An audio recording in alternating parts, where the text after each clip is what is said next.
You're listening to Thunderquack Podcast Network.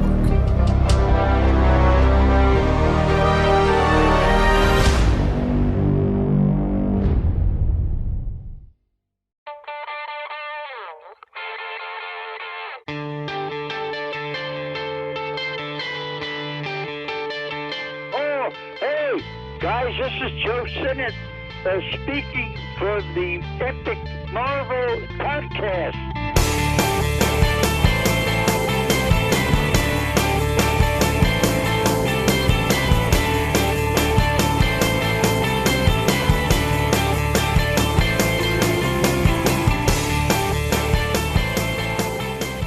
Hello and welcome back to the Epic Marvel Podcast.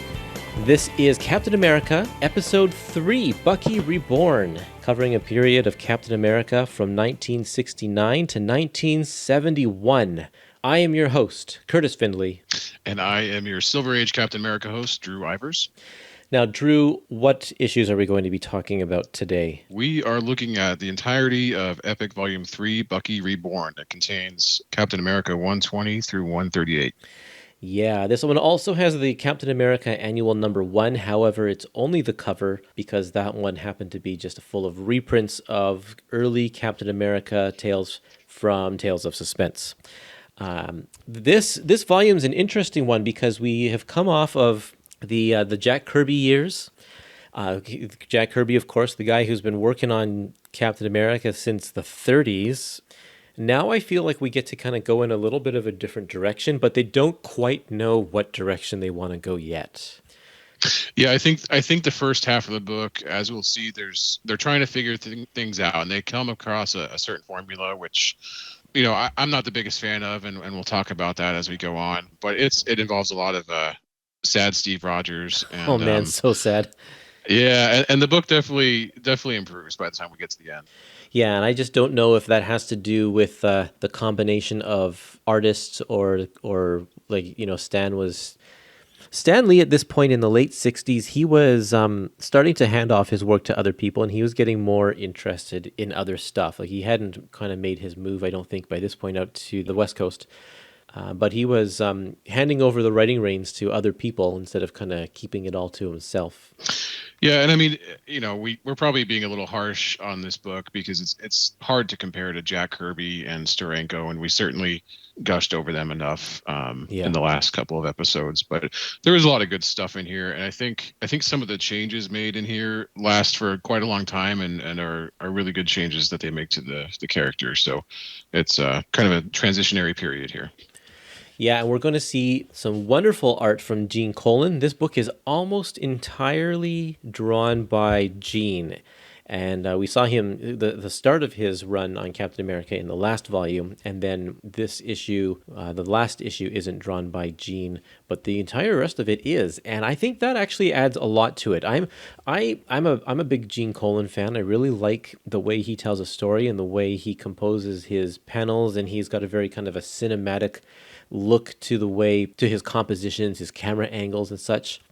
In this book, however, I feel like there is a little bit of a drawback because a lot of it is inked by an inker that I am not as fond of, and that's Dick Ayers. And he's a fine penciler. I enjoyed his work a lot on Sergeant Fury and the Howling Commandos, but just embellishing Joe Sinnott kind of left me cold, and that's kind of in the middle of this book. So we'll talk about that. I'll give some specific examples of why I'm not a huge fan of that as we go through the book.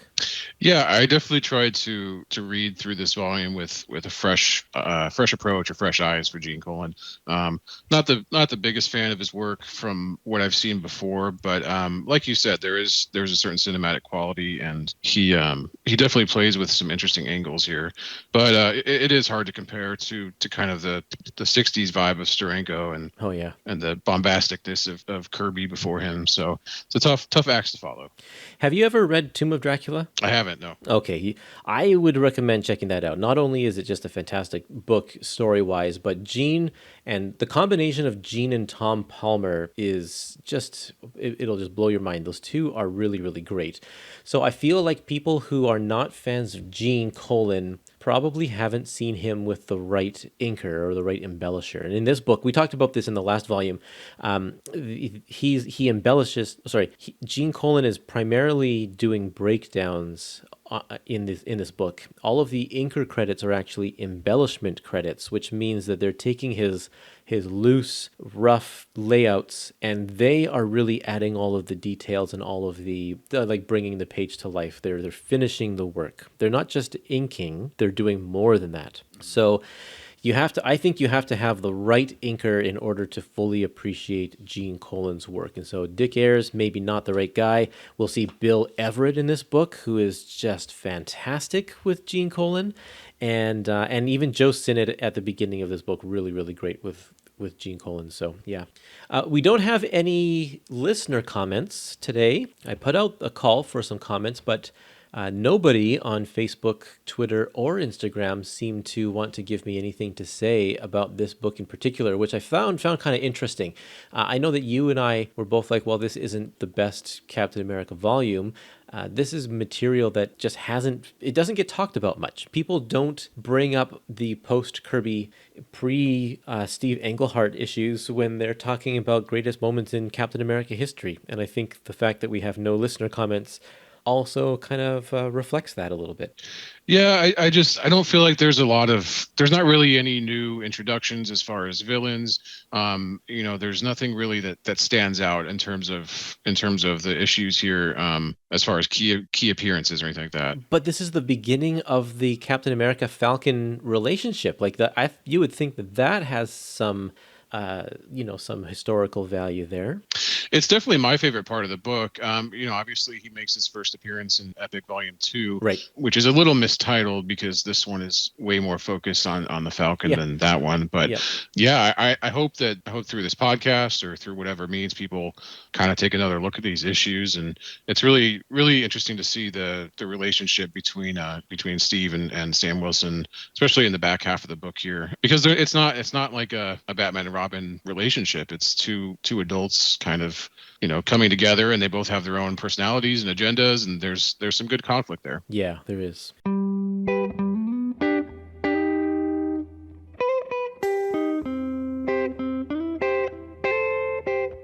Well, I think we can probably go ahead and jump into the issues.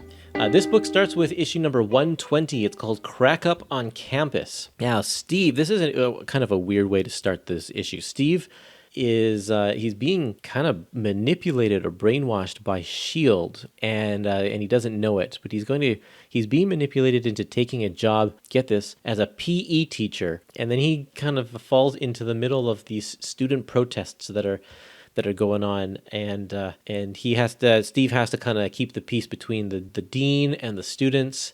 And it's very, very much a slice of life in 1969, because these student protests, this is something we saw through the previous volume as well, but this is something that was kind of going on big time during this era, is students protesting to try and get different stuff in the curriculum, to get the dean to pay attention to where the cultural movements were at and that kind of thing. And this is... It dates it a little bit, but it's still kind of interesting.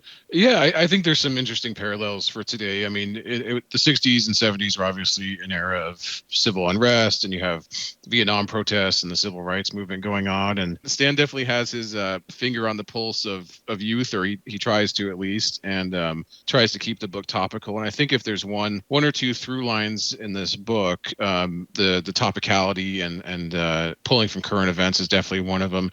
And in this one, MODOK is maybe the other through line, because this is the first of a handful of appearances from MODOK as he kind of antagonizes the campus here. Yeah, reading this one right off the bat, and then reading the next couple of issues, it's weird that MODOK shows up, because he has no real purpose in this story at all. And in fact, I feel like it's kind of a deterrent to the actual real world issues, because Stan is now saying, because what happens in the story is that it's revealed that MODOK is sort of mind controlling the students, or like influencing them, or suggesting that they act out and cause a ruckus and whatever. And It's making the students, it makes their complaints or their issues non-issues because all of a sudden they're being controlled by a supervillain. Yeah, I mean they're definitely, there is that handshake at the very end where he says, "Well, I'm going to still dissent." Baker does, the lead student here, right. but it's definitely takes a little of the edge off in terms of what they're looking for in the protest. It's kind of vague in general. I mean, it's not an anti-war protest or anything like that, but Right. but yeah, I just the issue is just kind of interesting because the whole setup and MODOK's involvement just doesn't really make any sense. I mean, why not just ask Steve to go pose as the gym teacher? Why ask him to pose as the gym teacher in the first place? You know, Yeah. why exactly. put him in the slumber seat, the Yep. shield slumber seat? That made no sense to me. Yeah, there was no purpose why. Like, it didn't seem like Fury had a reason by the end of the issue why Cap needed to be at that school at that time. It's not really Shield's jurisdiction to deal with student issues like this. And I've always liked AIM and MODOK and kind of the faceless organization, the nature of that organization. You know, they're kind of just good stooges for Captain America to beat up. Yeah. But yeah, they definitely work better to me when they're in their labs, or they're Yeah. underground or whatever. With science instead of- fiction. Yeah, exactly. Instead of kind of just making students a little bit angrier for some reason. And we will see some of that later on in this book, which I'm happy about. But yeah. Drew, what do you think about Captain America as a PE teacher? Would you want him to be your PE teacher? Yeah, sure. I think he could do anything pretty well. I mean, he would definitely set a good example physically and with teamwork and everything. Why not? I hated PE when I was in high school. It was not my favorite at all. And I feel like Cap would, he'd be, coming from an army background, I think he'd be a little bit too intense for me. Yeah, that's true. I was definitely, I took racket sports instead of gym one year. And so that's definitely more my speed. Oh, okay, I see. But I don't know. I think he's a pretty fair guy and probably wouldn't be too rough on anyone. I hope not. Okay, let's move on. Yeah, Captain America 121 is called The Coming of the Man Brute, and a professor named Silas Cragg creates a new super soldier serum and injects it into a very large and angry man. And they end up setting up a fake charity event where Captain America gets lured in, and the Man Brute ends up giving up and running away after seeing his own child in the fray. Yeah, I liked this issue. I thought that this is one of these issues that they kind of come back to over and over again. Place a character that is kind of the antithesis of Captain America to show why Captain America is so important, or what makes Captain America Captain America. And so by having the two different people have the same serum in them, but just because of their personality, they use the power in a completely different way. It really shows us why Captain America is the hero that he is. Yeah, and it's definitely a good opportunity for them to retell the origin a little bit. There's a two-page spread here on page 28 and 29 of the collection where they very briefly go into the super soldier serum and whatnot. Right. My favorite thing about this issue is just kind of the idea that this guy developed a super soldier serum. We don't really see any negative side effects where it starts degrading the person it's injected into or kind of makes them crazy or anything like that. It works perfectly, which obviously in the Marvel universe we have Yeah. villains all the time trying to replicate it, and whether they work for the Russians or whatever. And so to see it work perfectly here, other than maybe the wrong choice of person for his villainy aims, is a little interesting. Then of course this Craig guy dies at the end, so the formula is lost forever, and which is just poetic, I guess. Yeah, that seems to be the curse of the super soldier serums, is if you make it correctly, you end up dying. Yep, you end up dying. But I did like how they didn't, Captain America and the Man Brute didn't really fight each other to a standstill. The Man Brute sees his son in the crowd and realizes the danger he could have caused and the harm he could have caused, and just walks away. So it was a nice little twist instead of just knocking him out. I also like the page where the Man Brute becomes the super soldier on page 33 in this collection. It's page 8 in the comic. And because that one big splash page sort of parallels the Steve Rogers origin page that we saw a couple pages earlier. So Gene Colan does a nice job of that. And just overall, there's some really nice inking. This is Joe Sinnott, who's probably best known for his work inking Jack Kirby on Fantastic Four. Joe Sinnott doing some really, really nice inks and playing with shadows, doing a really nice job. I like on the last page, the very last panel, where Captain America is, he's sad and walking away, and there's like some great lighting effect in the background there, and it just really looks nice. I feel like it's a good solid issue, both story and art wise. I'm glad you brought up the last panel, because if you're reading along at home here, you may want to start keeping track of the number of issues that end with Captain America walking away with his back to us. Oh, and with his head down. So it happened in the last issue, actually. It did. And so this is the second out of there's 2 issues that we've covered right now, and they both have Captain America sad and walking away with his head hanging low. There's a lot of sad Steve in this. Oh, man. Okay, the next issue is called The Sting of the Scorpion. This is Captain America issue number 122. And in this one, there's a spy ring that hires the Scorpion to kill Sharon Carter, but he happens to run into not Captain America, but Steve Rogers by accident, and it gets in a little bit of a scuffle with Steve. And then later on, he battles Captain America, and this whole thing is it's basically just 2 big fights, and it's pretty entertaining, even though there's very minimal plot.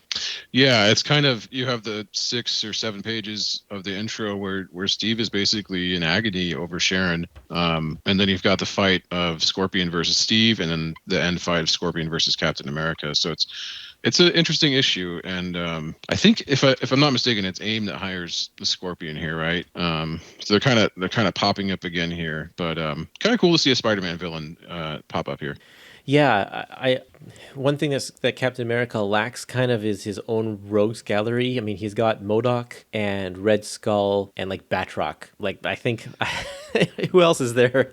Well, really? There's the Baron Strucker and Zemo. Oh, Zemo, yeah, of course, Zemo. There's a handful, but yeah, I think if you're looking at Marvel villains or Marvel heroes, he's definitely closer to the Iron Man rogues gallery versus the top of the Spider-Man rogues gallery. Yeah, which is why in this book we're going to see a lot of guest villains coming over from other books to play in this world here, in the Captain America world, starting with this one, Scorpion.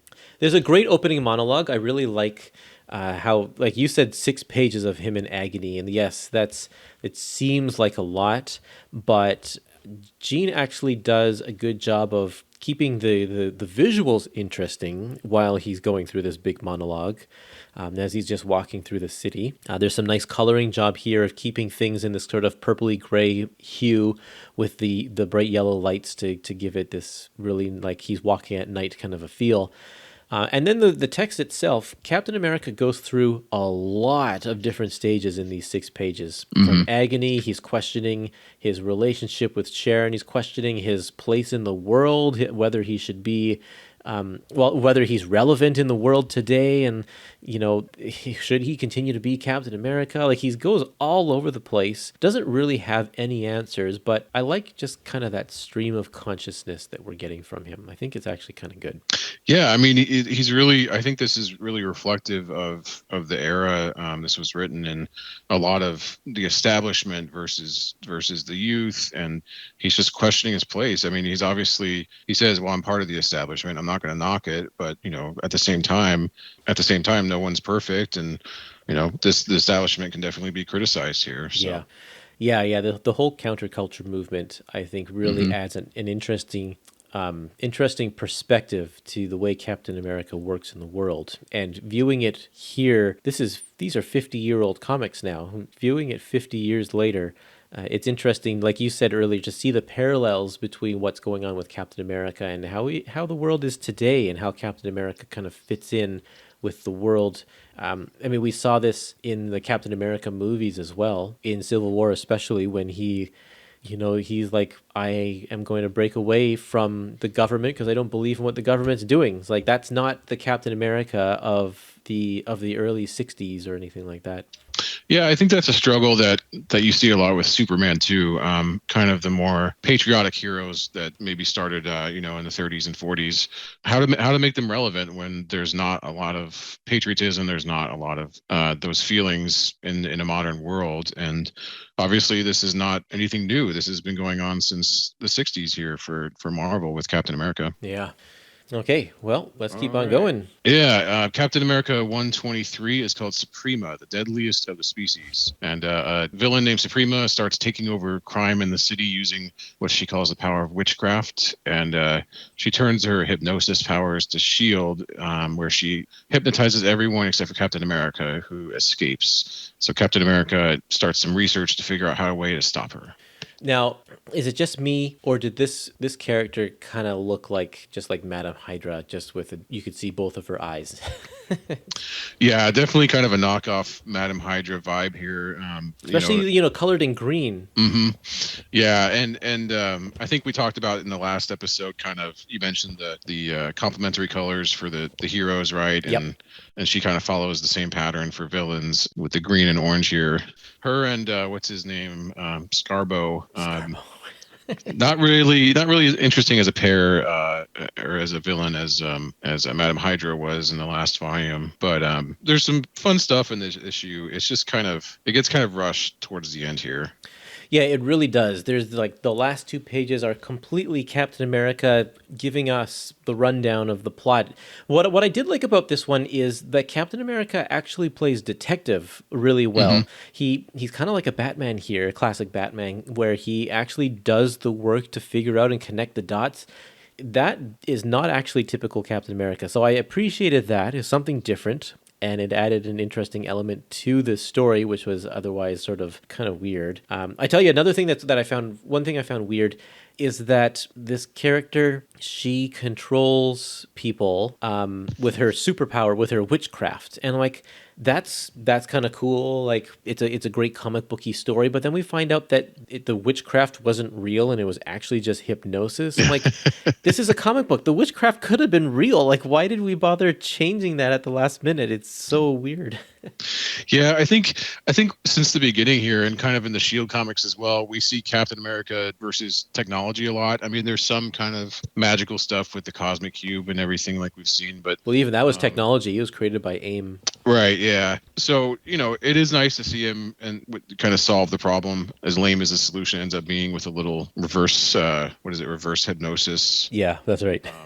But yeah, we get to see Tony Stark, we get to see J. Jonah Jameson in little one panel cameos. So that part was fun. But yeah, the issue is mostly just a fight, and then he escapes. So not really the most well paced issue. And these two do not become part of Captain America's stunning rogues gallery. No, they do pop up again. So if you have Epic 15, the Bloodstone hunts, they turn up as Mother Knight and Malachi, and Captain America does recognize them. So a little spoiler there if you haven't read that one yet, but Yeah. But they do pop up again, and I think, if I remember right, they pop up in Brubaker's run. At least Suprema does, or Mother Knight does. So. Oh, okay. And what, Drew, is on the last panel of this issue? Sad Steve. Sad Steve walking away. So that's number 3 for this issue here. We're 3 for 4. Yep. Okay, Captain America 124. Mission, stop the cyborg. AIM is back here creating a cyborg to take down Captain America, and they use Sharon in order to lure Cap into a trap. Now, this one is where I feel like the 1950s style of relationships is really coming into play here, because Captain America doesn't want Sharon to be in harm's way, so he kind of literally says, Karen, you cannot go on this mission. Nick Fury, please put her in a desk job so that she doesn't go on this mission. And it's like, wow, you're really going to tell the woman what to do? That doesn't seem like it's a very modern way of thinking there, Steve. And then Nick goes for it, and Sharon doesn't really put up a fight, but we find out in the end they allowed that whole exchange to take place so that they could actually entrap the bad guy. And they're kind of playing Steve in the end. Yeah, Steve is just kind of a jerk in some of these issues. There's another one in the second half of the book here where he does something similar. But yeah, he just basically says, this is happening, and this is what I want in order to be with her. And she says, well, okay, if that's what you want. I mean, yeah, I think this is kind of typical of the era, and typical of Stan's romance writing in some ways. Yeah, that's true. That is true. But as far as this robot is concerned, it's not the most compelling issue because we don't have a robot that's really special at all. It's not unique. It's literally kind of just a regular cyborg. And so it doesn't really make the episode or the issue interesting. In fact, there's a few issues where AIM creates a robot and sends it after Steve in this whole book. And it's like, this one is probably the lamest of them all, I think. Yeah, he looks a little goofy. Yeah, you're right. There are a few. There's I think MODOK creates 2 or 3 just like this, where they're all slightly different but have the same kind of purpose. And this one just has like a weird oil can looking thing on its head, and doesn't really put up much of a fight. Yep, but the real point of the issue, the robot is just a catalyst to get this relationship with Steve and Sharon to kind of come to a head here. And on the last page, the last panel, look at that. Steve is sad and walking away. It's just, I think this is the formula they wanted. I mean, this is what they wanted the book Captain America to be. You know, there's kind of this conflict between him and Sharon, and who's going to give in first. And if you're picking up a random issue of Captain America back in the 60s and 70s, in this era, they wanted a consistent product on the shelves. So this is one of the beats they wanted to hit every time. That's true, and they had no idea, I'm sure, that we would be talking about these 50 years later in a collection of 500 pages. Like, these issues are not meant to be read all together, all in like one sitting. So yeah, they do seem repetitive like this, but like you were saying, you'd pick up one, you'd wait a month, and if your local corner store got the next issue, you'd read the next issue. Mm-hmm. So, yep. Yeah, I mean, you want some action, you want a little bit of drama, a little bit of emotion, and unfortunately for Steve, the emotion in every issue so far is sadness. Sad. Well, we have a little bit of a different emotion in this next issue, number 125. He starts off angry. Yeah, this one's called "Captured in Vietnam," and Captain America is trying to forget about Sharon, and what better way than to fly over to Vietnam and get involved in the war. He tries to rescue someone named Dr. Hoskins, who's been kidnapped, but it turns out he was kidnapped by the Mandarin, who's just trying to inflame the war on both sides.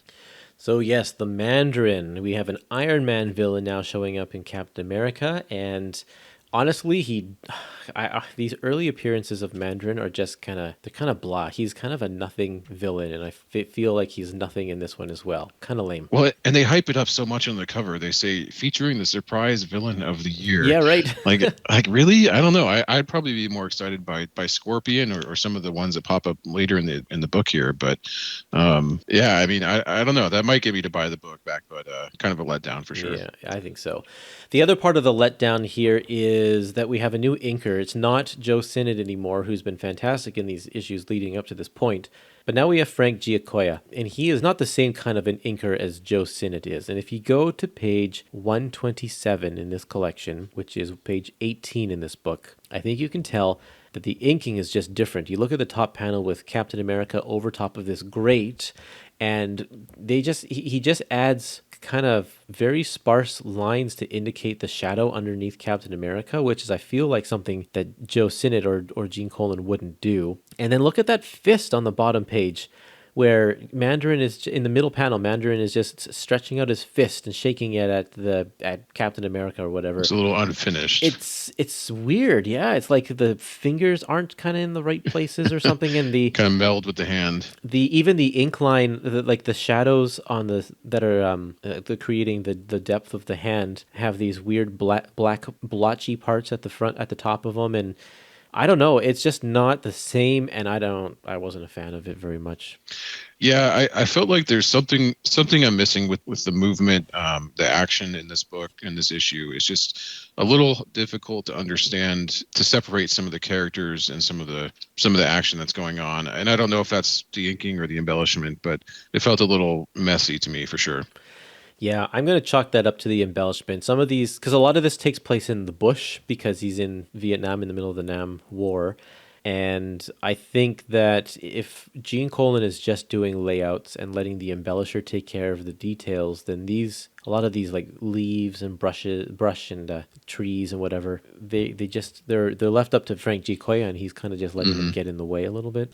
Okay, so one thing I did like about this issue is that this issue is full of Asian characters, but Gene Colan doesn't fall into using the racist tropes that we saw, for instance, with Jack Kirby in the last volume when he had that Chinese general as part of the Exiles. Not that long ago. Yeah, it wasn't that long ago. It was like a year in 12 issues ago or whatever, so a year's time.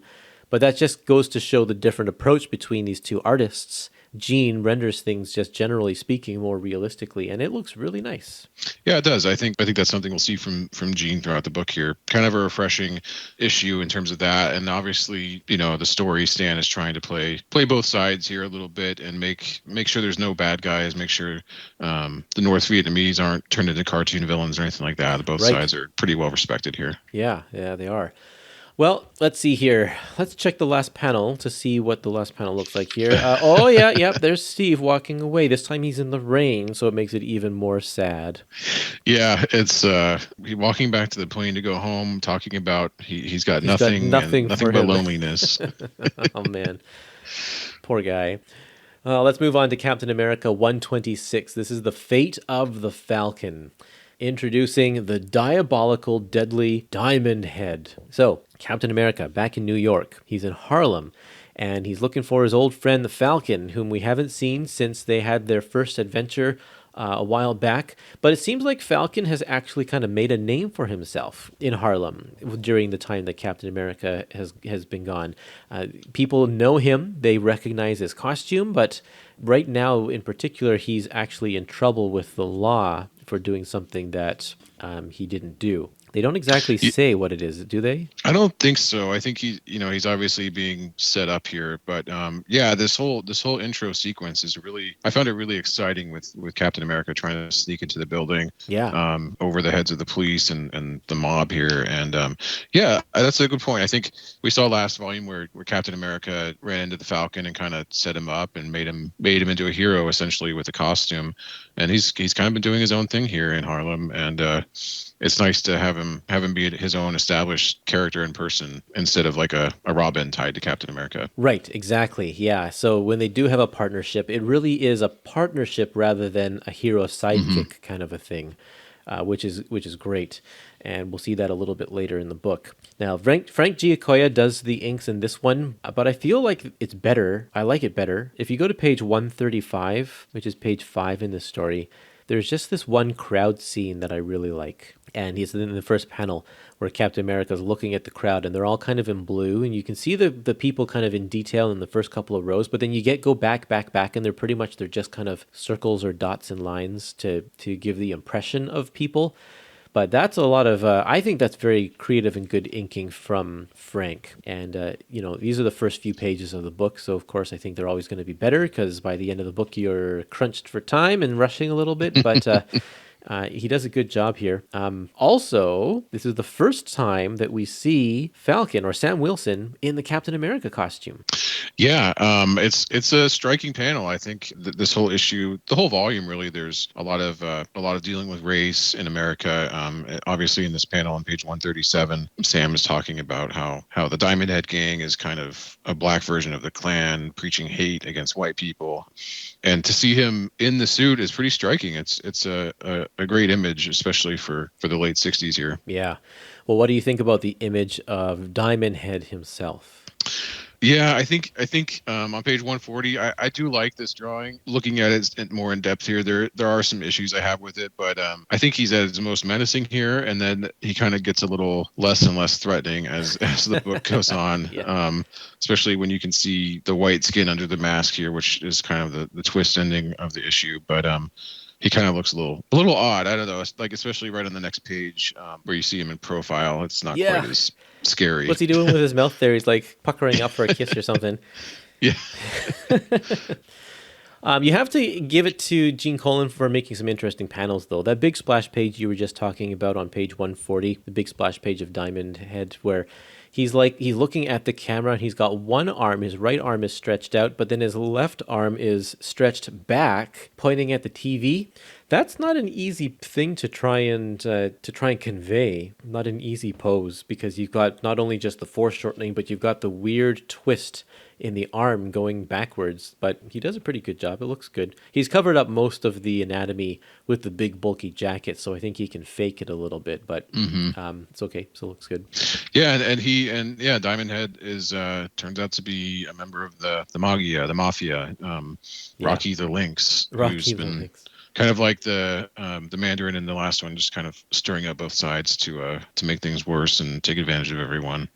Which is kind of a common theme that we're seeing here. I mean, that's what MODOK was doing with the students and stuff, just kind of stirring up the pot, taking the civil unrest of the general public and playing on their fears. Kind of interesting. I think we'll see more rioting as this book goes on, and more upset mobs. Yeah. Let's look at the last panel of this story here and see. Oh yeah, Captain America, he's sad. Well, he's not actually sad and walking away. He's just walking away. But he was happy to be partnering up with Falcon. Yeah, well, it's technically qualifies. He's not as sad as last issues, but he's still a very dramatic way to walk away. Yes. I've lost count now. That's got to be like 6 or something. I think we're up there, yeah. So Captain America 127 is called Who Calls Me Traitor? And in this one, Captain America is testing out a protective suit for S.H.I.E.L.D., fighting Nick Fury. And they go ahead and use the suit in a S.H.I.E.L.D. raid, but it's already compromised, so they think there's a rat. And they turn their eyes to Captain America, and they want to make sure he's the real deal. And so it turns out he is by the end. Surprise, surprise. Surprise, surprise. Although he makes one comment in here, it's like, how do we know that's Captain America? Anybody can just buy a mask. And I'm like, yeah, thanks. That's exactly what I think all the time. It's like, Spider-Man walks into the mayor's office and is like, hey, I'm Spider-Man. Can you help me out? And like, okay, sure. Because, there's only one person in the world that could possibly have a Spider-Man costume. Yeah, it sounds like you might be in favor of the Registration Act or whatever from Civil War, just kind of making sure that these guys are who they say they are, right? Yeah, maybe. One thing I found interesting here is that we get to see Nick Fury in his home apartment, which is something I tend to never think that Nick Fury has, because he kind of lives and breathes his job. And so I always am like, he lives at S.H.I.E.L.D. headquarters. I never think of him having a place where he goes to in the evening, but he has an apartment here, and he's hanging out with Sharon and Joe Robertson from the Daily Bugle. Yeah, you kind of think of him like a ship captain or something, just bunking there. Yep. And with his box of cigars. Exactly. Yeah. So in this issue, I like this issue. I feel like they're really rough on Steve. Whether they're just doing it to bring out the real traitor or because Nick doesn't really think he is the real Captain America. They're really rough on him. I mean, he really takes it to heart, their betrayal and everything.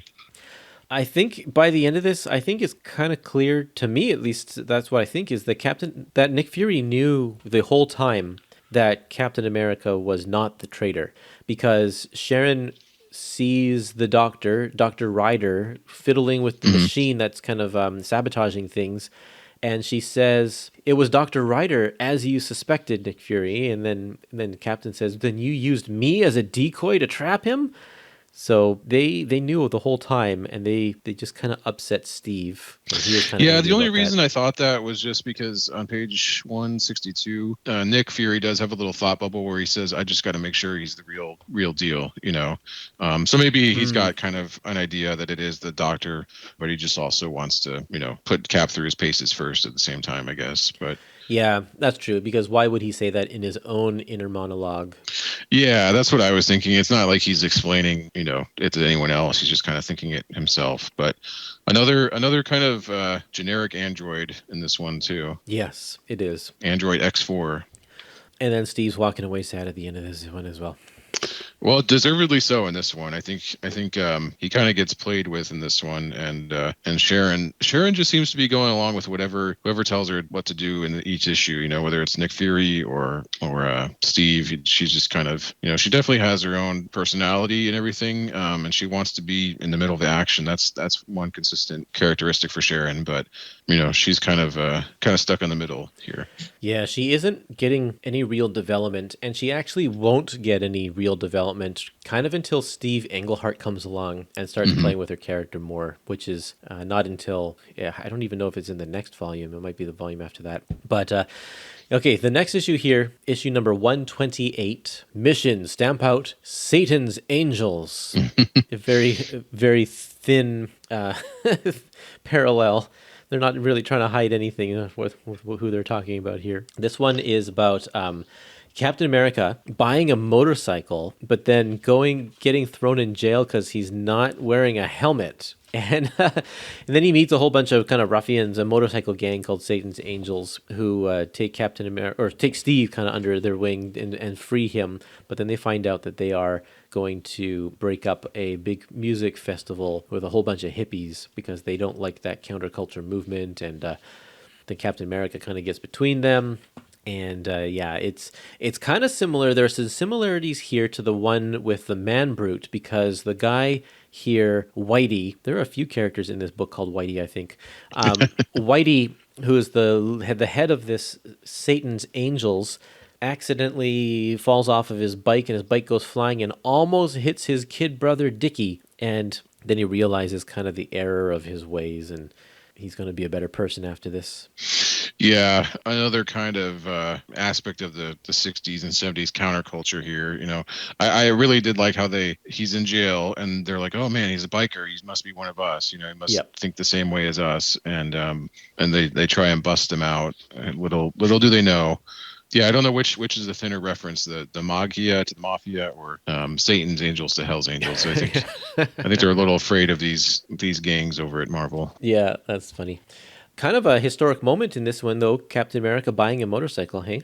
Yeah, I mean, we definitely have seen it in flashbacks when he's back in World War II. So really cool to see him get back on the bike, and he travels the country a couple of times throughout his history. So it's nice to see him hit the road. Even in this book, he does that twice. Mm-hmm.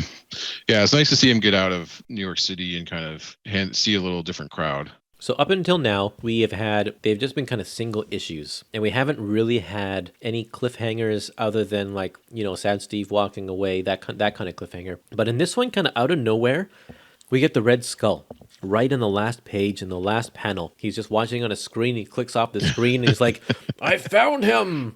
He'll never escape me again. And it's like, wow, this kind of comes out of nowhere. It was very, very odd and didn't flow. It didn't have the same pattern or same feel as the rest of these issues that we've been reading. Yeah, I mean, it's a good teaser. I'd for sure, intrigued if I was reading this, but it is pretty random. There's not really any build up to it at all.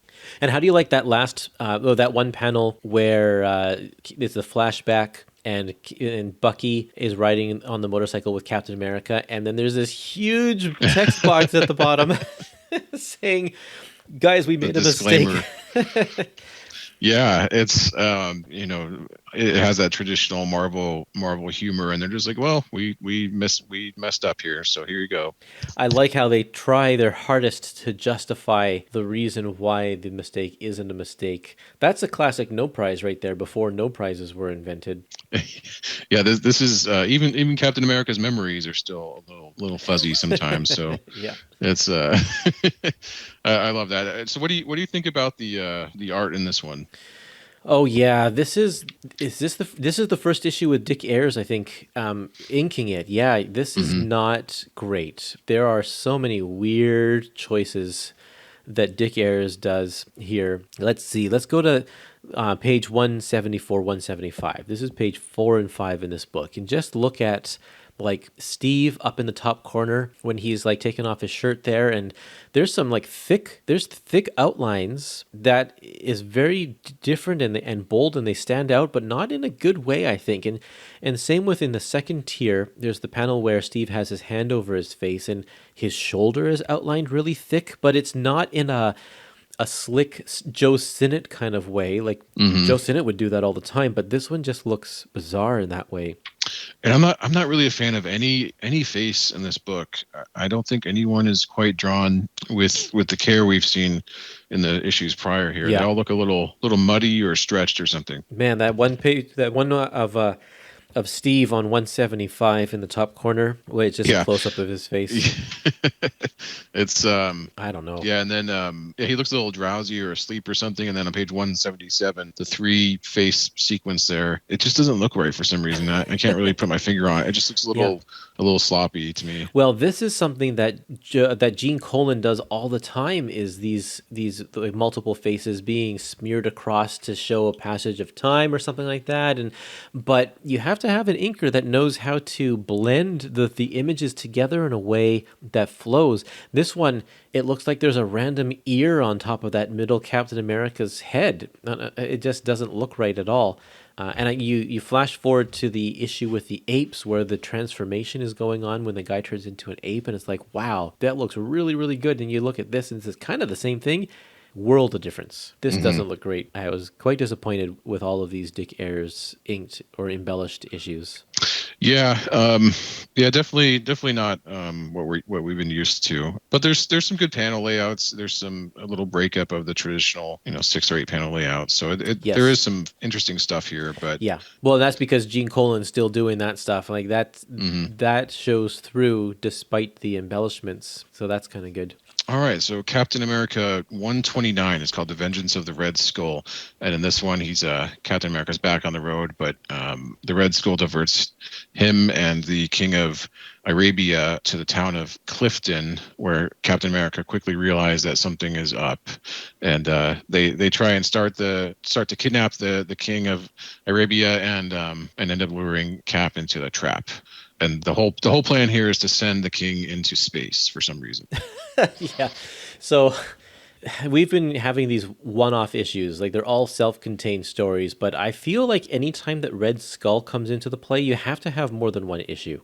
But we don't get that. This is just a single issue of Red Skull, and it doesn't serve him very well at all. He has kind of an outlandish plot, which I feel like by this time we're in the middle of 1970 now, and they should have moved past the whole giant magnet pulling up the Buick into the sky and sending it into space. Like, that's something you'd see in the early days of Fantastic Four with Doctor Doom, right? Yeah, this one definitely to me reads like an episode of the 60s Batman TV show. There's just the misdirection on the road, the arrow is pointing to the wrong town. Yeah. The whole thing is just a little cartoony. And there's nothing really here that couldn't be done by another villain. There's nothing that makes this a Red Skull plot, a unique, plot to him. So, man, yeah, I think you hit the nail on the head right there. This is an Adam West Batman issue for sure. It definitely feels like that. And then we also have another one of these issues where the last 2 panels kind of crams in so much plot because I think they just ran out of space. So like the panels are small and so much happens to try and wrap up the story lickety-split. Yeah, and it's a little unclear in some ways to me. I mean, I think by the time you get to the end of the last page, you see, okay, the Red Skull got trapped in the rocket, but the way it almost looks to me is like Cap is kicking him out of the rocket in the 4th horizontal panel there on the last page. Yeah, you're right. Just kind of looks a little odd. I think maybe he's flipping him above his head or something. I think that's the intention. Yeah. Yeah, but it just doesn't read too clearly. But yeah, it's definitely a little rushed, and I don't know. It's a kind of a fun issue, just in the same way the Adam West Batman show was fun.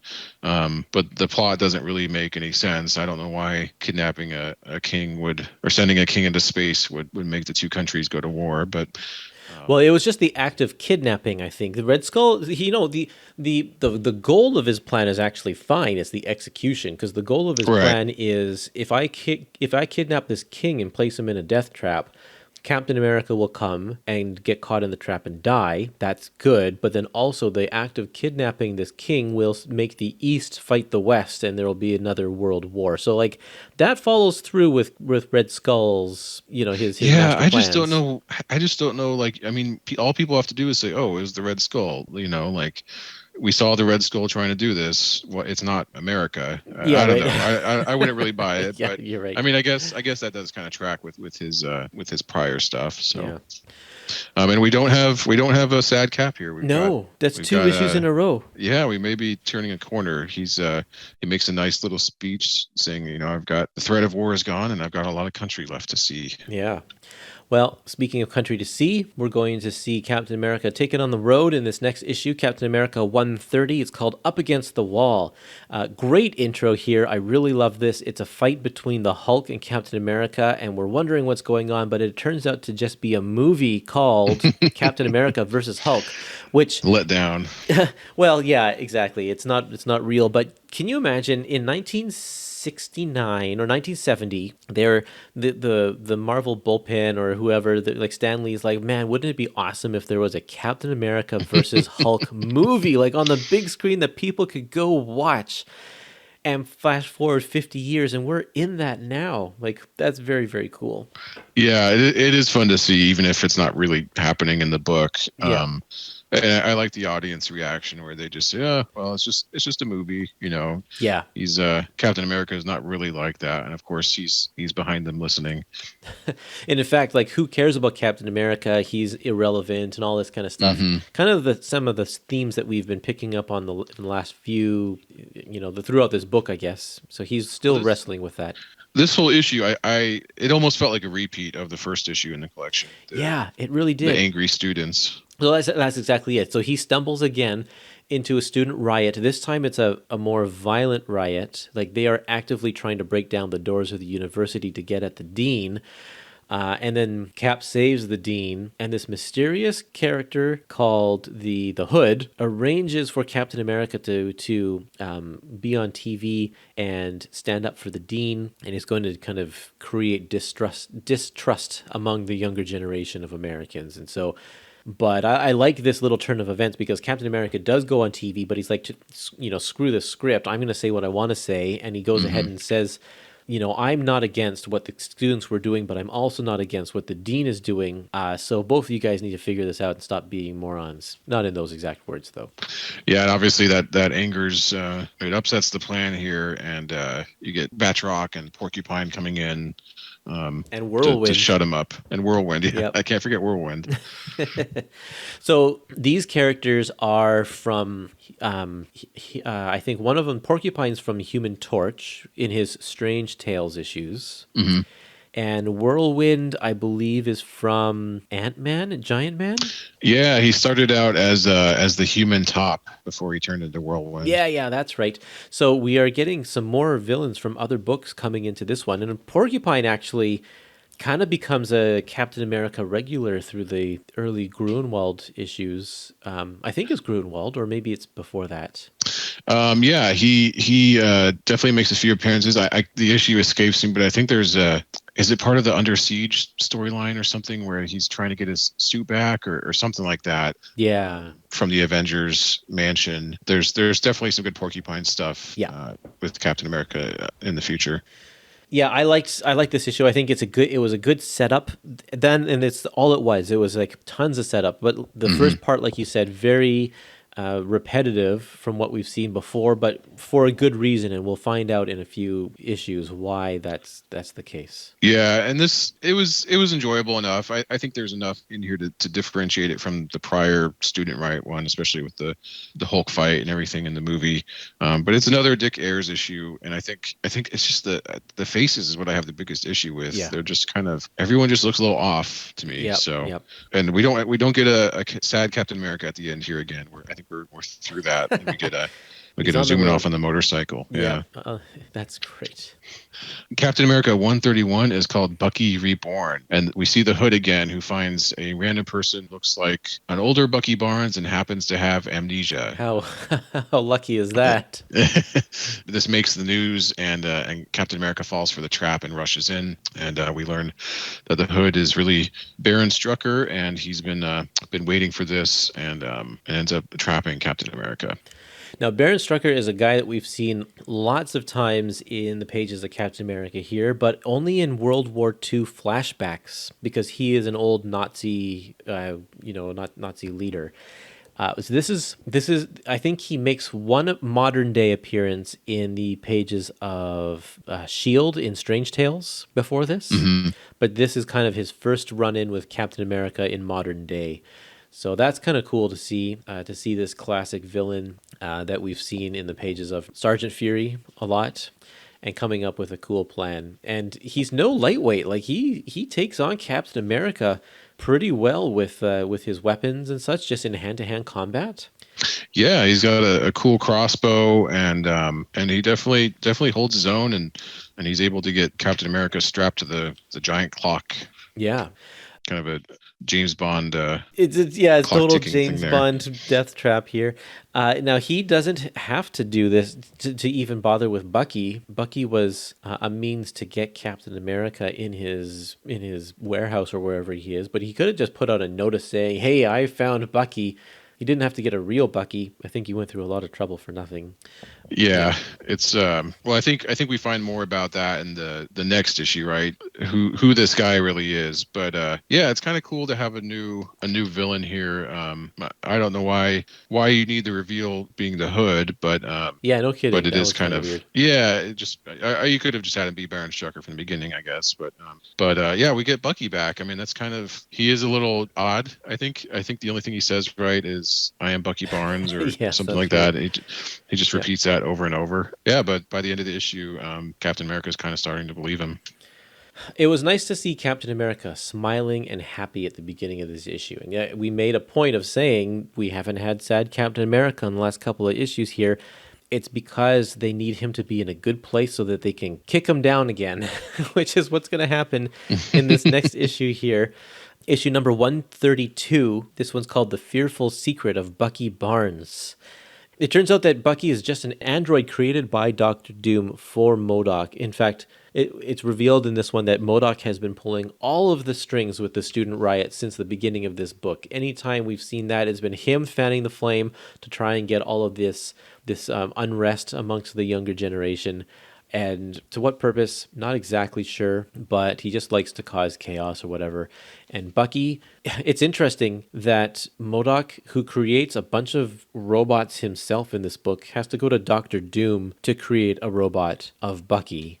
Yeah, he challenges him. He says, kind of uses some reverse psychology and says, you create me a robot that will defy detection by Captain America himself. And then Dr. Doom says, "Oh, you think I fail?" He thinks I can't do it. I'll do it. Yeah. And he does. I mean, it's obviously fooling everyone, including Captain America. And he does it so well that Bucky ends up having the real memories, or what seemed to be Dr. Doom programmed Bucky's character so well that once he is commanded to destroy Captain America, his personality or his moral compass overrides that programming, and he can't fight Captain America in the end. He can't kill him. Yeah, it's the android kind of develops a personality of his own, some feelings of his own, and he's holding the rock over Captain America's head, and at the very last second, kind of remembers all these fake memories that have been implanted in him, and decides to self-destruct. We have a brief check-in with Sharon and Falcon in this one, because we kind of haven't seen his supporting cast for a little while. Mm-hmm. So they get a little bit of screen time. But then we have 6.5 pages of exposition in this issue of MODOK telling us all about how his master plan has unfolded in this last while. It's like, that's great, because I did want to know what was going on, but man, couldn't we find a different way to tell this story than just him talking to himself? I laughed at I think it's, let's see, page 257, where he says, I want to think back and remember and enjoy the successes of my plan. And then it starts, like you said, this long exposition. Long. So long. And there's a little bit more of that in the next issue too, where we kind of learn more about MODOK's background. Yeah. But this issue just felt oddly paced. I mean, it was kind of it was good to see a lot of this stuff, and I like the resolution with the Bucky android and everything. But it's kind of sandwiched here with the MODOK stuff in the middle. Very strange. The next issue is 133, Madness in the Slums. And in this one, we learn a lot about MODOK's origin story, and he ends up creating another android called the Living Bulldozer, which goes after some slums in Harlem where the people of Harlem start to support it and support the destruction. And so Captain America and the Falcon race to figure out what's happened and stop it. Yeah, this is an interesting, a little bit of social commentary as well. Mm-hmm. The people who are living in the slums support the fact that the slums are being destroyed by this giant android because they think that after that they'll be built better. But in reality, they probably would just not be rebuilt at all because people are homeless now. So kind of doesn't make a whole lot of sense in that sense there. Yeah, I think that it's kind of a little manipulation where MODOK goes on that little soliloquy or rant or whatever where he's on page 285 where he says, wherever people are suffering, wherever they're downtrodden, they are ripe for exploitation. So he's obviously trying to manipulate the situation in the slums to inflame them against Captain America, which is kind of what he's been doing this whole book. Yeah. Oh man, so we have another robot, another android, and I think from when I was reading this one, I could tell this is why MODOK wanted Doctor Doom to make that other one of Bucky, because MODOK's robots are not intelligent or not really. They're not subtle at all. Nope, another pointy-headed, weird-looking robot. And this one, I think he's got kind of math equations on him, yes, or shapes what's on up him. with that?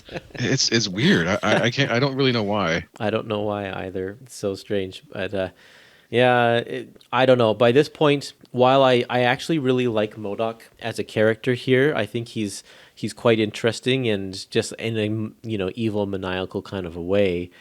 But his plans are not great. And it's interesting to see him back here where he's actually taken as a serious character despite his incredibly ridiculous design. Because nowadays, whenever MODOK makes an appearance, he's always a joke character. And he's got a whole TV show now that's a joke, right? And that he's so goofy looking and cartoony looking even back in this era. Yep. But yeah, the origin is kind of interesting, a little scary. I mean, just kind of this guy, this random AIM agent being kidnapped here to being forced to turn into MODOK.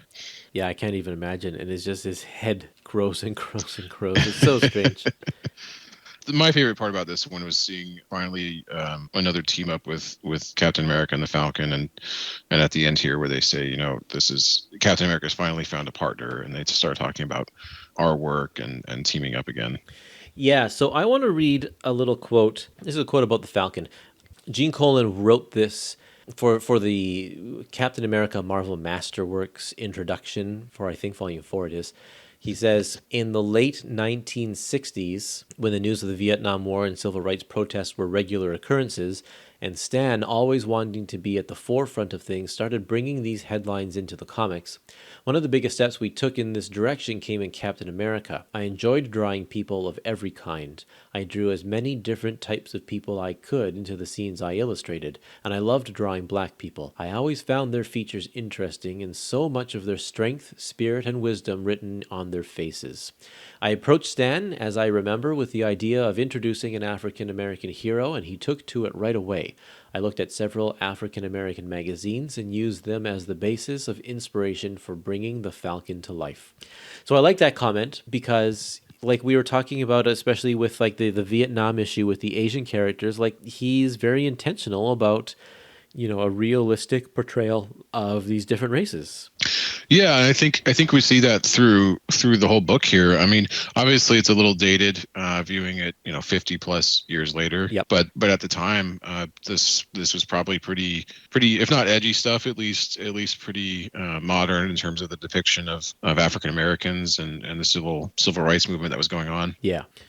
Oh yeah, let's keep on going over to issue number 134. They call him Stoneface.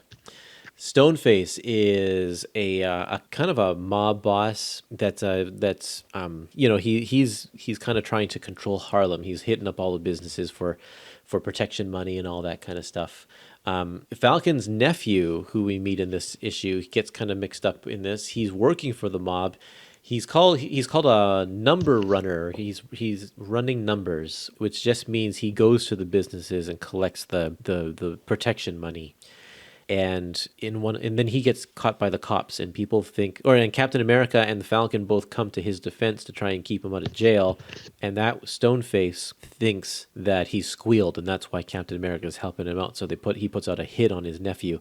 Kind of a cool story. I like that after this ridiculous story with Red Skull sending oil tycoons into space and giant androids, Bucky coming back to life, and AIM and whatever, we get kind of a more down-to-earth, just a crime story, and it's kind of cool. I like it. I thought it was a really good issue. Yeah, it's kind of just like a moral lesson here for Jody, and so the numbers racket or number runners, that was actually a form of gambling. I don't know if it still goes on. I'm not in that world, but in the gambling world, but basically they would collect money from people to bet on whatever the numbers would be. So I think it was a lot. They'd pop up in the newspaper. They'd pick some random set of numbers that would be in the newspaper every day for them to bet on. Obviously random. And if you hit the numbers right, you won the lottery. So it's kind of this illegal racket that they had going on. Oh, okay. That makes more sense, because Jody would say stuff to Sam like, no one's getting hurt by this. Mm-hmm. Yeah, he's just going around kind of collecting people's bets, basically, from what I understand. Okay, that makes a lot more sense now. Yeah. Yeah, it kind of like a low key issue, like you said. I really didn't like the art in this one, though. I just thought it was really kind of sloppy looking. It was even sloppier than last time, and I wonder. Mm-hmm.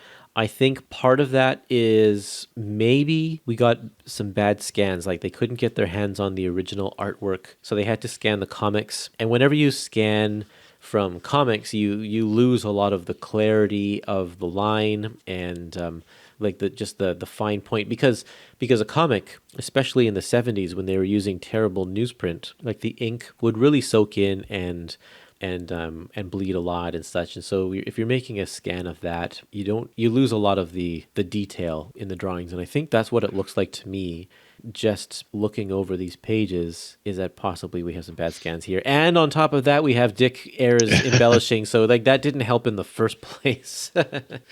Yeah, it's definitely just kind of the same issues I've had the whole time with people's faces. And on top of that, I didn't even think about the scans, but yeah, just a lot of blurriness, or at least muddiness in terms of the line work. I think it's muddiness. Yeah, the line work gets a little muddy.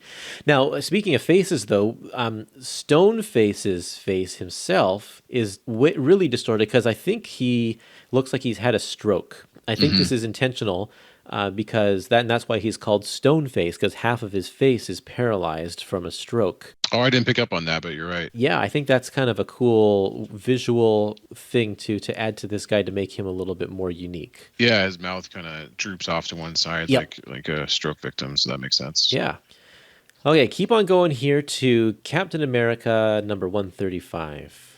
Yeah, this one's called More Monster Than Man, and this was kind of a fun issue where a mad scientist ends up at S.H.I.E.L.D., turns himself into a big gorilla, and starts going a little crime spree with some animal friends. Yeah.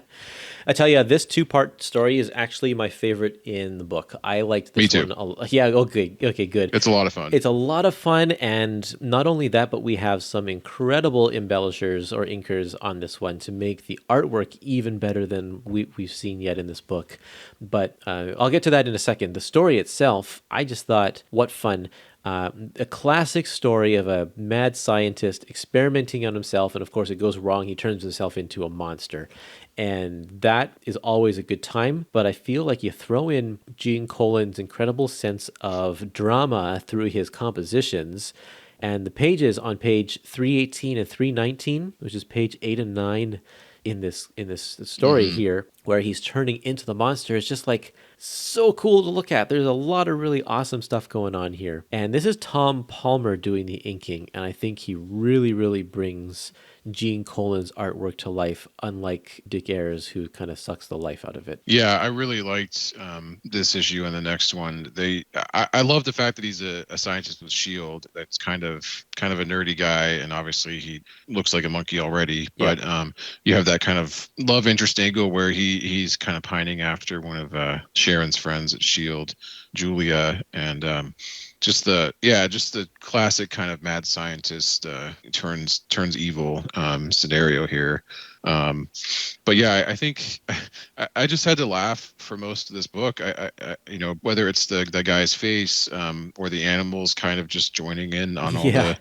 I loved all the dogs and everything Totally. becoming bank robbers. That really cracked me up. There's some other funny things in here. There are great character beats with Falcon and Nick Fury, because Captain America brings Falcon into the SHIELD headquarters through the super secret barbershop. I'm like, wow, doesn't even bother to call ahead and like get security clearance or anything like that. Just brings a stranger right into SHIELD's headquarters. And I think it was the last issue, but 134 prior to this. But the book is now titled Captain America and the Falcon. Yeah, and so it's clear he's going to be sticking around for a while. Yeah, that's a pretty notable change to give Falcon the cover, like the title billing right at the top there. For sake of the just legal information, the title is still just called Captain America. But this Captain America and Falcon is going to last for quite a while on the cover. And the same thing happened with Daredevil and Black Widow a little while later in the 70s. Yeah, I think this lasts until well into the 200s for the book. So, hopefully you guys like the Falcon, because he's going to be around for a while. Yeah, that's right. So SHIELD here is wearing their same green and orange outfits. What did they call those? It was the experimental, like, indestructible suits. What are they? The Protecto suits. The Protecto suits, yeah. So they're wearing these Protecto suits here. And I think it's just because I'm so used to, like, blue being the color of S.H.I.E.L.D. Like, Nick Fury's standard, through the 90s at least, his standard outfit is this blue jumpsuit. To me, dressing S.H.I.E.L.D. up in all green just makes them look like Hydra. Yeah, and you kind of have that with Falcon too. He's got the green and orange going on as well. I think his little Falcon necklace changes to red in this one, but he kind of blends in a lot with the S.H.I.E.L.D. people. But they do look like Hydra. Yeah, they do. And with scientists like this guy who needs Hydra, right? Yeah, right, exactly. Yeah, so I mentioned the sequence on 318, and I liked it. I also want to point out the sequence on 322, where... Yeah, with the eyes there kind of mirroring the prior sequence. So this is what I was talking about, how Gene loves these scenes where he's blending these objects together to create the passage of time, sort of a montage, and how Dick Ayers really screwed up that other one with Steve by putting like that ear on the other Steve's forehead and all that. This is a good example of how it's done really well with a good inker. It looks fantastic. And some very cool coloring choices here as well, because we get like the face in blue, and the panel above, we get the really harsh lighting, the yellow on the doctor's faces on Gorbo's front side, and the pink and purple vials in the foreground. Like it's a little unconventional, just the color choices, but it looks fantastic. Yeah, this whole issue is such a step up from what the last few that we've seen. Everything looks pretty crisp and clean, and yeah, the colors are a lot more interesting. Now, did you notice also on this page 322, that this is page 12 and 13? Like the top half has a little 12 in the corner, and the bottom... Oh, I didn't notice that. That's funny. Yeah, so there was a period of time where Marvel would put... they would just do half pages, and then the bottom half would be an advertisement. Oh, of course. And so here... they've just taken out the advertisements, of course, and they put the two half pages together onto one full page. I don't know how I feel about them combining that like this. It's not authentic. Yeah, I mean, you can't really reproduce the ad, I guess, but it would be kind of interesting to have the space still there to mirror that experience. So if you look at like the old Silver Age DC omnibuses, or those Silver Age trade paperbacks that they've been putting out recently, a lot of those ones have half-page advertisements, and they do leave it open, like the space is just blank. They put like the hero's logo in there or something to take up some space. Yeah, I've seen that. So there's an example of it actually happening. Yeah. I mean, it's obviously not an authentic reading experience for many reasons, just reading it in this collection. But yeah, that's a good catch. I didn't even notice that. Yeah, and it happens actually through most of these issues in the back half of the book. Okay, so the very end of this issue, Captain America... Okay, so one thing we didn't talk about is that there is a new experiment called Operation Earth Dig. and it is to drill the deepest hole in Earth in order to bury all of the toxic waste that the world has been making safely away from all humans. So they've dug the deepest hole on the planet, and through the battle with the ape, Captain America and the ape fall into the deepest hole in the planet. And that takes us into our next issue, which is issue 136, which is called The World Below. So we have another embellisher. This is Bill Everett, who is a fantastic penciler. He's a fantastic inker. He does some really, really good work on here. And his style is very, very specific. He adds a lot of harsh cross-hatching to give his shading. And if you were reading the early issues of the Hulk where he does his inking, it's kind of the same thing. So if you go to page 334 or 335, which is page 4 and 5 of this collection, you can see a lot of examples of this. Like in the first panel on page 334, the I don't know if this is a senator or whoever he is, like this, the cross hatching on his face. That's something you didn't see in Dick Ayer's embellishments, that's for sure. And then like Sharon Carter on the next page. Sharon Carter has a lot of detail and shading to give her a lot of depth and a lot of just roundness. So those examples are all throughout this book. He's a really, really good embellisher. And he also changes a lot of Gene Colan's artwork, and especially I think the women's faces, so that they don't even really look like Gene Colan anymore. He's an old EC artist, and so I think a lot of his artwork kind of conveys that old style. There will be some examples in the next issue, actually, I'm going to point out, so maybe we can leave that for then. It's definitely a more mature look, I would say.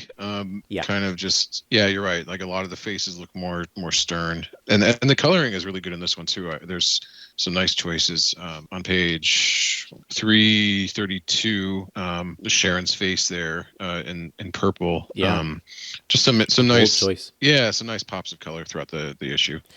Now, I know the last issue was embellished by Tom Palmer, and we mentioned the coloring, and Tom Palmer is actually a colorist himself. He did a lot of coloring, and I was wondering if maybe he colored that all himself, because I don't think that the artists are credited. Let me just double check that. The colorists. Yeah, at this point the colorists are not credited, so we're not too sure who did the coloring.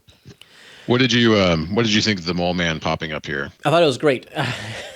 So here's another classic villain from another comic book, this one being Fantastic Four. But it makes sense. Like, if they're going to bury the nuclear waste in the center of the Earth, what are the implications? What are the ramifications of that? And of course, the people on the surface are thinking, well, there's no one underground, especially deep underground, that is going to be affected by this. But they're forgetting that in the Marvel Universe, there are several subterranean races. At this point, there might only be the one with the Mole Man here. But I was happy to see him show up and let the surface know that they're being stupid for doing this. You're not thinking about the consequences, and by the end of this book, Captain America goes back up to the top, agreeing with Mole Man and saying you need to figure out a different way to deal with your problem. Yeah, and we even have what's the monkey called, Dr. Garbo or whatever call himself. Yeah. We even have him kind of get redeemed a little bit by the end, where he says, "No, you know what? It's not worth it. I hated them, but not Julia. I want her to be okay." So he kind of sacrifices himself. He does, yeah. We get another couple of pages that are very crammed at the end of this issue. That seems to be a common thing with Gene Colan. I think maybe since he loves his big panels, he puts too many big panels at the beginning of the issue and doesn't leave himself enough room to finish off his story. Yeah, you could have had definitely another cool transition panel of the gorilla, but you kind of just have him get shot and change and redeem himself all within a tight little space here. Yeah, very tight. Okay, so one thing that I realized when reading this issue is that the Falcon doesn't fly. I had the same realization once you got that jetpack. He got the jetpack in this issue. It's like we are so used to Sam Wilson in the movies, and of course in comic books, since when he gets the red costume and stuff, he can always fly. He's just been one of the flying heroes, but he doesn't fly in this despite being called the Falcon. He hasn't. at all until he got this Yeah. jetpack in this one issue. Yeah, they make a big deal of it, of him getting the jetpack. You see Tony Stark in here setting him up with it on page 345, and it fits him so well. Yeah. And it's kind of a nice little sequence to see him fly for the first time. And like you said, I certainly forgot all about it. I was like, oh yeah, wait, Yeah. this is a big deal. This is a big deal. Very cool. All right. Issue 137 of Captain America and the Falcon is called To Stalk the Spider-Man. And in this one, they're back on the surface, and Captain America and the Falcon kind of split ways a little angrily. And Falcon sees Spider-Man and decides that, well, he's a criminal, so I'm going to track him down. Yeah, kind of a basic plot, a lot of setup for the next issue. We've been actually getting a couple of 2-issue story arcs in a row here, which is kind of cool after all of those single-issue stories. Okay, so take a look at Sharon Carter's face on page 2, the big picture of her face there. A lot of detail with the eyelashes and stuff like that. Is like, that's not a Gene Colan face. That's definitely something Bill Everett brings to Gene Colan's artwork, changing up the faces a little bit. And you can tell if you flip through this and look at all of especially Sharon's faces, but even some of the other faces, they're not Gene Colan faces. And it's interesting to see Peter Parker and Harry Osborn in this issue. Harry Osborn especially, because his look is so specific to both Ditko and Romita, the way they render him, that Gene Colan has to kind of fit into that space in order to draw Harry. Yeah, he does look a little out of place with, I think it was a page 361. Yeah. Could easily be in Spider-Man instead of Captain America. Yeah, it looks like he's either John Romita has come and done this panel himself, or he's copying he must be like swiping a Romita image from another book. And we'll see a little Romita in the next one for sure. Yeah, right. But yeah, this was a fun issue. I liked how it continued straight from the last one, and you see another misconnection with Captain America and Sharon. They always just seem to be. She fainted in this one, but they always seem to miss each other. Yeah, it's almost a comedy of errors. It's like one person leaves the room through one door as the other person enters the room. And Captain America just says a little bit about not polluting underground, and somehow the generals and everything agree with him, and that resolves that. What did you think about Falcon and Spider-Man kind of going at it? This is a classic Marvel team-up way of telling a story where the heroes misunderstand and have a fight first before they team up. Really cool to see Gene Colan drawing Spider-Man, because I don't know how often that happens. I didn't even know it happened at all, so it's neat to see. But I was happy with this issue, because Falcon gets to strike out on his own. We were talking earlier in this episode how Falcon made a name for himself in Harlem without us seeing it. We only really know Falcon as a partner to Captain America. That's all we've seen. So he's striking out on his own, and while he doesn't do the best job on his own, it's nice to experience what he is capable of. And how he goes about conducting his business without Captain America's influence. Yeah, I mean, and he can hold his own here with Spider-Man. He, Yep. For being just a regular guy, he goes toe to toe pretty well. Yeah. So this is the last Gene Colan issue. This wraps up his run. He is done, and we move on to Captain America and the Falcon issue number 138. It happens in Harlem, drawn by John Romita, and it doesn't give us an inker or an embellisher credit, so I'm guessing that he is doing all of the work himself. This is the first issue of a short run. I think he's on this book for about a year now after this, so we're going to get a lot more Romita in the next volume. That's fine with me. I think it's less than a year. But yeah, very fitting that he enters the book while Spider-Man is being a guest star, because it just fits so well. It just feels so natural. Mm-hmm. And he's a great artist. And this is another fun issue and a great conclusion to the story here, where Spider-Man is now after Stoneface, because Stoneface has kidnapped Falcon after a little incident in a back alley. And through a little bit of detective work, Spider-Man follows the trail of breadcrumbs and finds that Stoneface he needs to rescue Falcon from Stoneface. Yeah, he sticks a spider tracer on him after their fight, and he's able to track him down. I really like the covers on this one in the last issue in particular. Probably some of my favorite covers here, and I think they used this issue as the back cover on the Epic collection. It's just cool seeing Spider-Man on the cover of Captain America. Obviously that's always been a trick in comics to drive up sales, but it works on me. I would have grabbed this one over over any other one. Like, oh, you get 2 for 1. Well, and it's so dynamic with them fighting in these girders in the cops below and stuff. This one's drawn by John Romita. The other one is Sal Buscema. So you got some good artists there.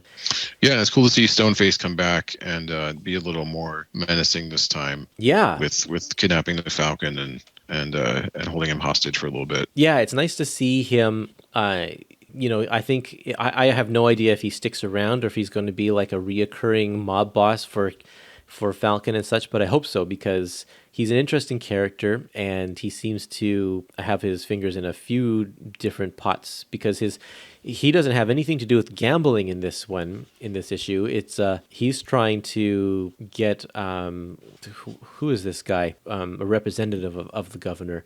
He's trying to get a whole bunch of money out of this guy, but this guy wants to try and rebuild the slums. But Stoneface is like, you know what? Just give me the cash instead.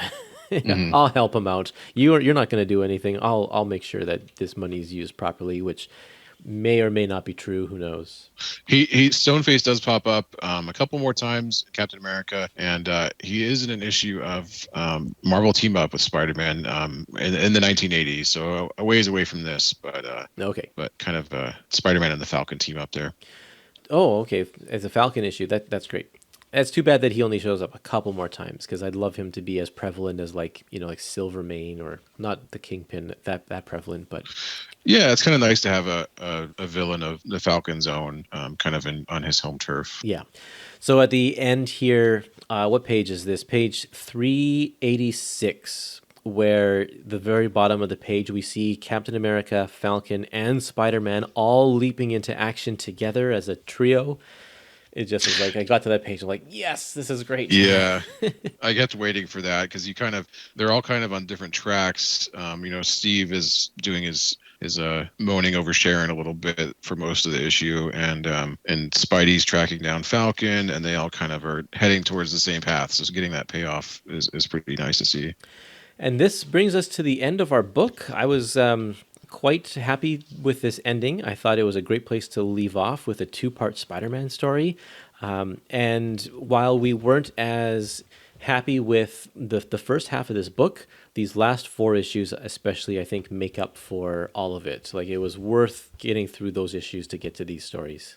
Yeah, I think some of our complaints or issues that we talked about in this episode and the prior regarding the supporting cast of Captain America and his trajectory as a character were addressed. I mean, I think you see the Falcon come in, and it immediately adds a whole different, interesting dynamic to the book. Yes. And so it obviously makes sense why they would make him a featured character and put him on the title. Yep, I think it's going to work really well for the book moving forward.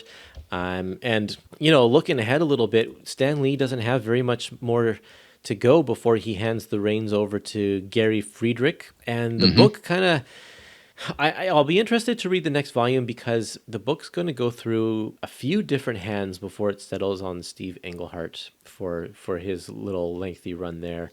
And it'll be interesting to see what comes of that. But as far as this volume is concerned, there are some bonus features at the back of this book. It's mainly just the cover to the annual, which we mentioned at the beginning of this episode, is just reprints. And it has some house ads and some original art. Kind of the more interesting stuff is that there are a couple of Marie Severin covers that never got used. One is a rough layout and the other is just an unused cover for the Vietnam issue. So those are cool to see. And I do want to make a big note because you can really, really see the difference in inking styles through this original art. When you're looking at, there's 2 pages of original art from Bill Everett, and especially there's the one when the ape is falling down with Captain America. And man, you just look at how fine of a brush he uses for his inks. The fur It looks really on good this, in black and white. the fur is just so good. And then you flip it over to a couple pages back where you have the Dick Ayers inked work, and the ink line is just not as fine. He uses a much more thicker brush or whatever, and like you can drastically see the difference between the different work of these different people. Yeah, it's a pretty striking comparison, and it's always interesting. I'm glad that you have a better eye for that stuff than I do, because I tend to focus more on the story, I guess, and maybe don't focus and take my time with the art as much as I should. So I'm glad that you have a good eye for it and point those things out. Well, and you say it yourself. You're like, I know that this doesn't look great to me, but you can't quite identify why it is. So it's Yeah. yeah, digging into it a little just- bit is interesting. You know when you don't like something or when something isn't appealing, Yeah. but having your expertise and having the language to describe it and pointing out the differences is pretty helpful. Yeah. Well, glad to be here for that, and I'm glad that you learned something there. I learned a few things from you too, so that's a good trade-off, I think. Oh, of course, always. Okay, well, as far as the podcast is concerned, we're going to take a break from Captain America and move on to something else. So, Drew, I want to thank you for being on these last few episodes with me, talking about Captain America, and I had a great time going through these issues with you. Yeah, me too, Curtis. I really appreciate discussing these, and it's always fun to read these for the podcast, and happy to be back anytime. Yeah, well, you also go through the Wolverine issues with me, or volumes with me, so I think maybe next time you're on the show, we should cycle back to some of those, especially since they've been filling in those early volumes of Wolverine. We can tackle some of that stuff again. Yeah, that'd be a lot of fun. Great. Well, I want to thank all you listeners out there for listening as well. And you can visit me on Facebook, on Instagram, on Twitter, and you can join my Epic Collection group. If you just search for Epic Collections on Facebook, you should find it. But that's all we have for today, so I'm signing off.